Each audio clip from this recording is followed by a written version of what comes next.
Breaking news, China at Japan nagkatensyon at tila hindi na napigilan ng Japan. Binanatan na nito ang China. At hindi lang yan, pati ang Taiwan ay sumali na rin sa laban. Pero heto ang mas matindi. Habang abala ang China sa pagpapalakas at patuloy na nanggugulo sa West Philippine Sea, tahimik namang naghahanda ang Amerika ng isang sandatang hindi nila makikita. Dito inilabas ng US ang pinakamalupit na armas. Isang revolusyon sa digmaan na hindi na bakal, hindi na tangke, kundi teknolohiya. 1,000,000 drones, sabay-sabay na aatake. Parang ulap ng bakal, nabubura sa anumang puwersa sa daan. Kasabay ng mga sistemang kayang bulagin ang buong hukbo ng China. Mga kahistoryador, ito na ang bagong muka ng giyera at makikita nyo sa video kung paano naghahanda ngayon ang Amerika para sa pinakamalaking digmaan sa mundo.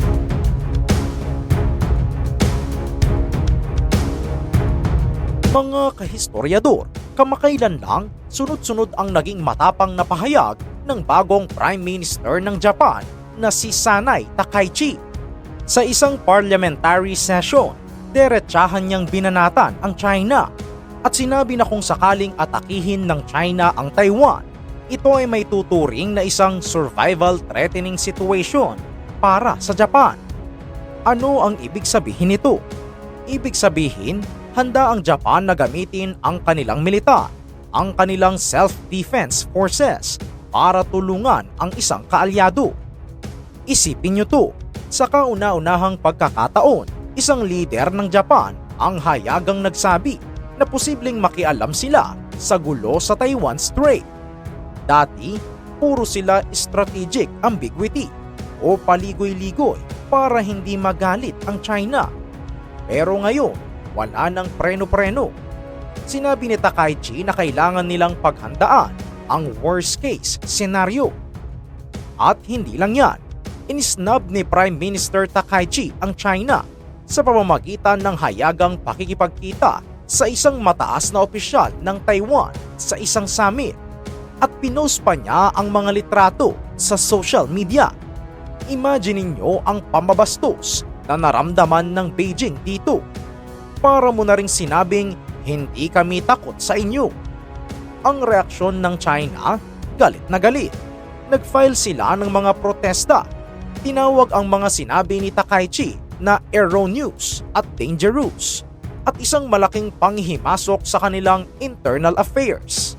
Sinabi pa ng kanilang foreign ministry na ang ginagawa ng Japan ay isang provocation sa international order na nabuo pagkatapos ng giyera. Pero ang pinaka nakakatawa at aroganteng tugon ay galing sa isang Chinese diplomat sa Osaka na si Su Jian. Sa isang post sa X na binura din naman niya, nagbanta siya ng karahasan. Ang sabi niya, "We have no choice but to cut off that dirty neck that has launched at us without hesitation. Are you ready?" Wow! Ganyan na ba sila kadesperado? Mula sa diplomasya, nauwi na sa mga ganitong klaseng pananalita na parang sa kanto lang naririnig.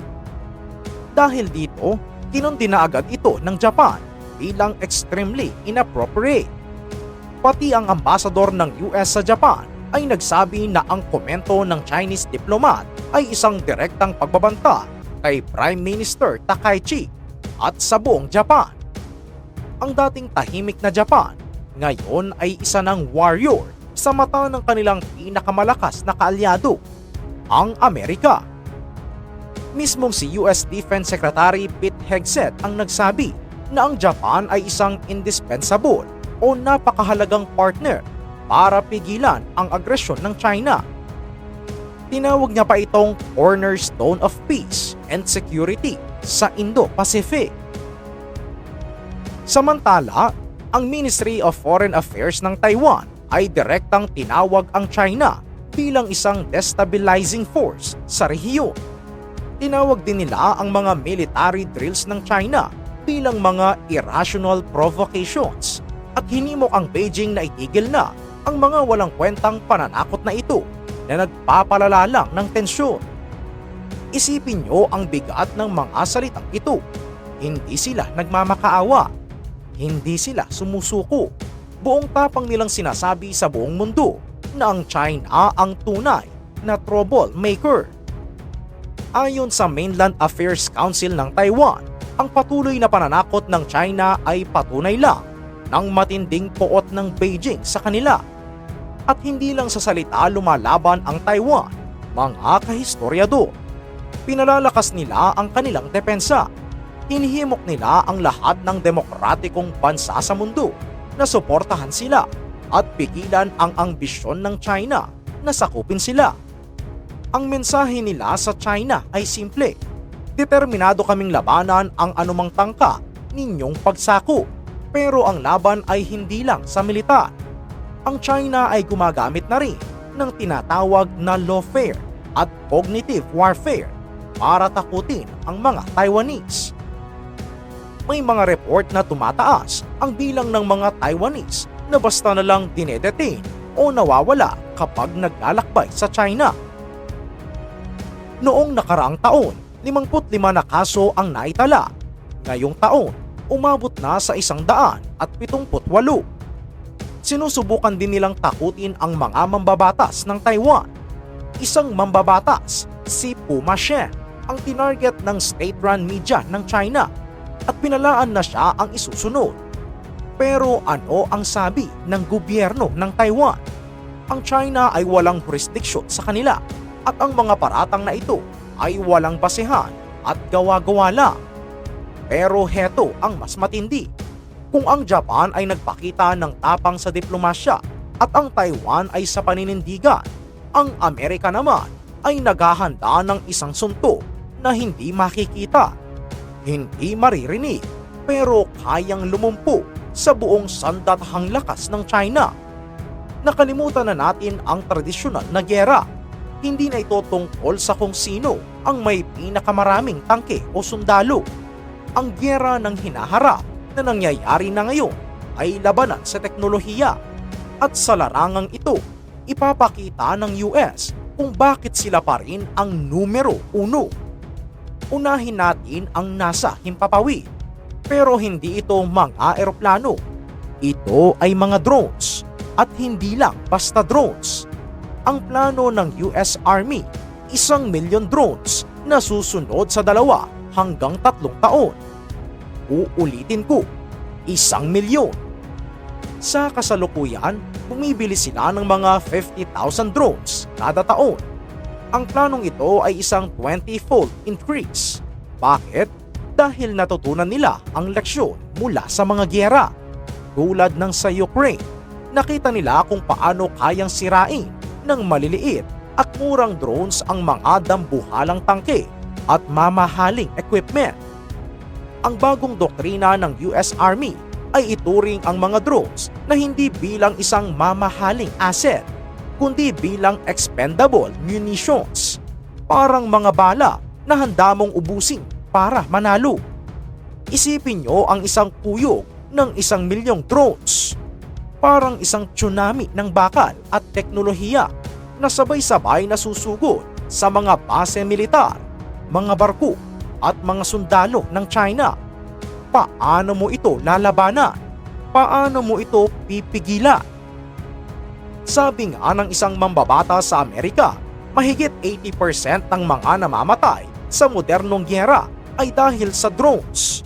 Pero wala pa tayong kapasidad na gumawa nito ng maramihan. Ang kabiguang ito ay kapabayaan at iniiwan nitong lantad ang ating mga sundalo. Kaya ngayon, pinabago na nila ito. Sinisiguro nilang hinding-hindi na sila malalamangan ng China sa produksyon ng mga armas na nagpapanalo ng giyera. Pero huwag kayong kumura dahil may mas matindi pa dyan.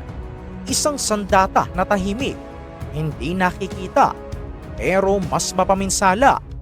Ito ang kapangyarihan ng US Space Force. Mga kahistoryador, ang modernong militar ay parang isang tao. Kailangan nito ng mata para makakita, at tenga para makarinig. Sa militar, ang mga mata at tenga na ito ay ang mga satellite na umiikot sa ating kalawakan. Dito, dumadaan ang komunikasyon, ang GPS para sa mga missile at ang mga spy camera na nagmamanban sa bawat galaw ng kalaban. Ang China ay may mahigit 1,200 satellites sa orbit. Mahigit 510 sa mga ito ay para sa intelligence, surveillance at reconnaissance. Mga satellite na ginagamit para magmanman sa mga US aircraft carriers at iba pang mahalagang assets ng Amerika.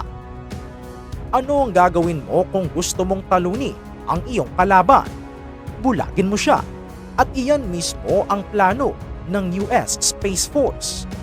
Ang Space Force ay naghahanda ng mga bagong sandata, partikular na ang mga ground-based jammers na may mga pangalang NIDO-LANS at Remote Modular Terminal o RMT.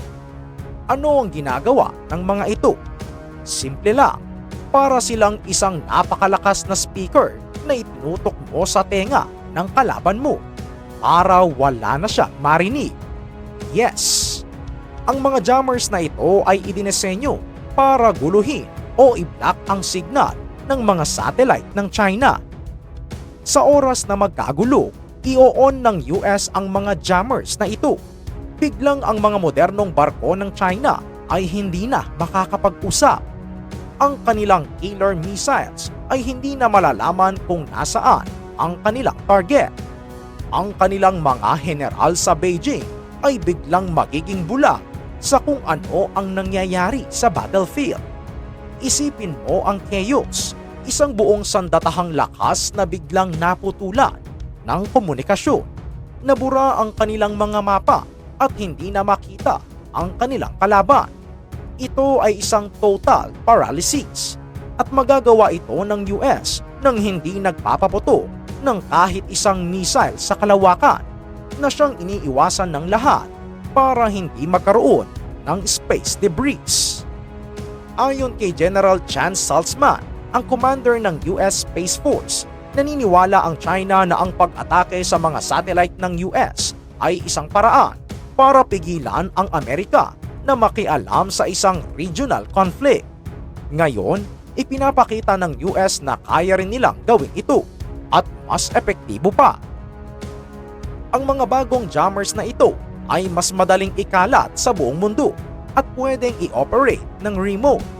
Ibig sabihin, kahit saan magtago ang mga barko ng China, kayang bulagin ng Amerika ang mga satellite na nagmamanman sa kanila. Mga kahistoryador, ang digmaan ay hindi na lang sa lupa, dagat at himpapawid. Ang pinaka-critical na battlefield ay nasa itaas natin, sa katahimikan ng kalawakan. At sa larangan na ito, hawak ng Amerika ang alas na kayang magpatahimik sa buong puwersa ng China. Kaya ano ang nakikita natin dito, mga kahistoryador? Isang larawan ng pagbabago. Ang Japan na iwinawaksi na ang kanyang pagiging pasipista at buong tapang na naninindigan para sa kanyang mga kaalyado. Ang Taiwan na sa kabila ng kanyang kaliitan ay nagpapakita ng pusong mas malaki pa sa dambuhalang nagbabanta sa kanya. At ang Estados Unidos na hindi lang umaasa sa kanyang tradisyonal na lakas militar, kundi inilalabas ang kanyang mala science fiction na teknolohiya para siguruhing mananatili ang kapayapaan at balanse ng kapangyarihan. Ang kwentong ito ay hindi pa tapos. Marami pang mangyayari. Pero isang bagay ang malinaw, ang laro ay nagbago na.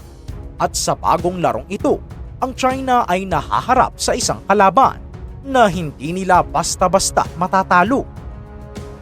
Maraming salamat sa pagsama sa amin sa video na ito.